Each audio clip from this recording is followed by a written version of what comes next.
Reptile care is always evolving, whether that be from new information, new studies being done, or just someone at home trying something different.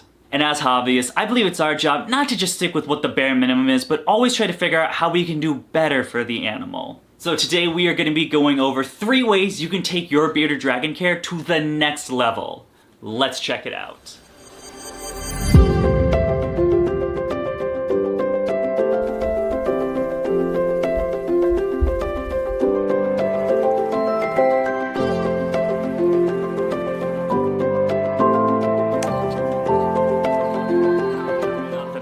So right off the bat, we are going to be talking about the controversial stuff, and that's of course going to be number 1, using a natural substrate. Now before we get into the benefits of natural substrate, I know at least somebody is going to point out this video right here and tell me, no, this is the worst thing you can do for a bearded dragon.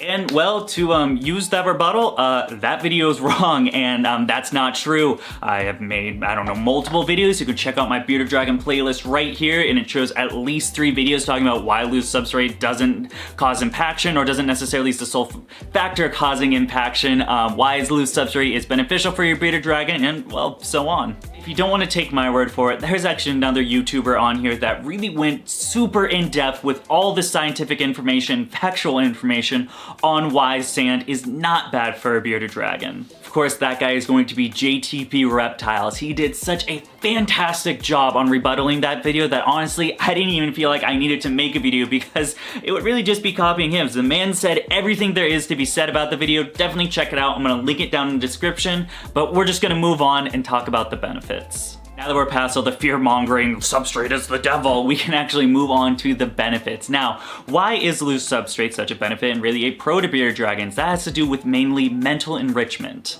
Now, when utilizing loose substrate to your bearded dragon, you are going to be able to exhibit natural behaviors such as digging.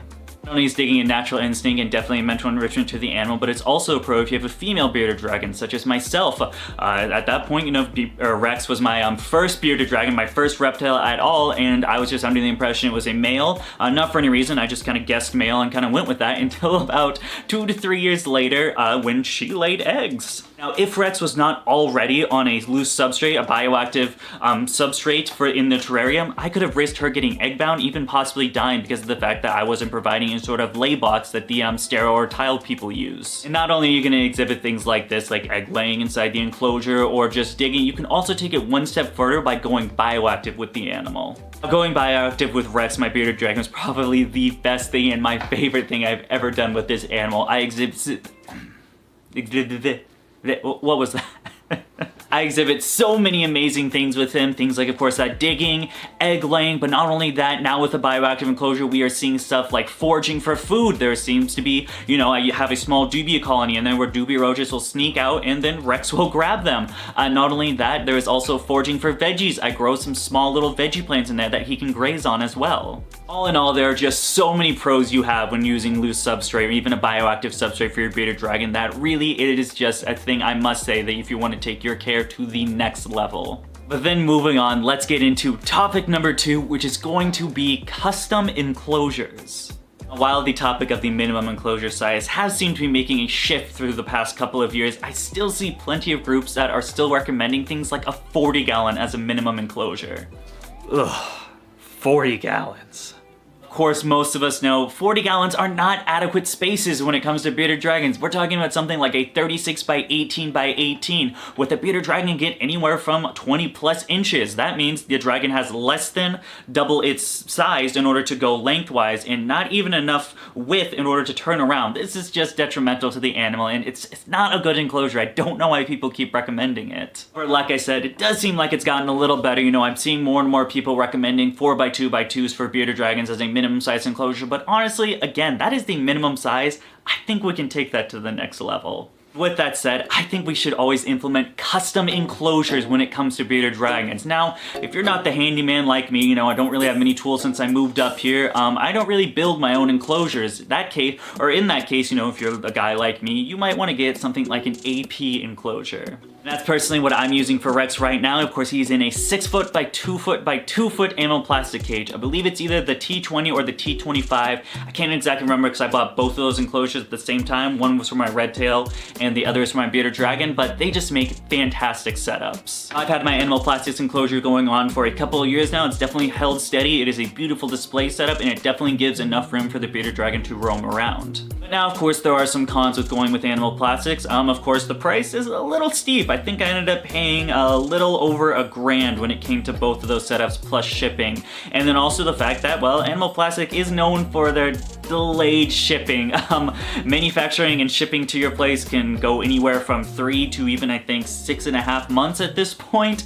It's a little slow, I'll be honest. So maybe you are the handyman type of person, you know, you have the tools for the job and you can construct your own enclosures. In that case, really, the sky's the limit. I mean, you can build anything you want. I've seen some fantastic 6x2x2 custom enclosures, some amazing, you know, 5 foot by 3 foot by 3 foot, expanding that width and that height a little more than just the length. It's definitely incredible. The dragon now has more room to graze around, roam around, turn around, and then also has a little bit more height to climb.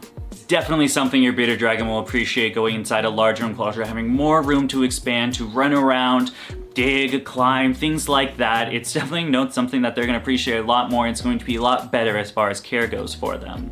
But speaking of climbing, I think that's a great transition point to get us into our third topic. And that third topic is going to be, well, letting your dragon climb. Real quick before we get into it, if you guys can do me a huge favor and go to that lower left-hand corner and hit that like button for me, it really helps out the channel. Not subscribed already? You're just one right click away to the subscribe button. Help me out, guys. Really appreciate it. Let's get on to climbing. Now, through popular belief, it was kind of known that these animals were simply just terrestrial animals. They wouldn't utilize any kind of climbing space. You really didn't need to offer it at all. You know, you could use these short 18-inch enclosures and not have any problems with the dragon, you know, whatsoever. While that's true, you won't really come across too much, you know, detrimental effects while not including climbing. You know, that is what we can say the bare minimum as far as, you know, allowing stuff for your bearded dragon. But again, we're not here for the bare minimum. We are here for the next level, and with that comes more mental enrichment through climbing. Now, through the past couple of years, we have actually found new information that says that these guys are pretty much, you know, somewhat semi-arboreal. In the wild, they can be found climbing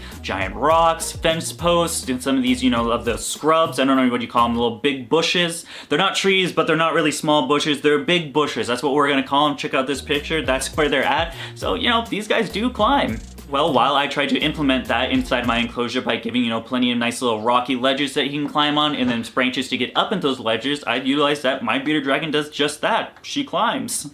Actually, really, in fact, she pretty much stays up there most of the time. After a quick morning bask or a bask after getting a good meal, she will climb right back up to that ledge where, you know, as far as I know, she feels more comfortable. It is really an amazing thing to see, you know, especially if you're taking an animal that really had no climbing room whatsoever, and as soon as you implement that, they're going straight for, you know, immediately when they're in enclosure. It's fantastic. It's definitely something I think a lot of people are restricting the bearded dragon, and something I think that can benefit them greatly. And well, guys, there you have it. 3 things you can do to take your bearded dragon care to the next level. But now it's your turn. Leave me a comment in the comment section on one thing you think we can do to take our care to the next level.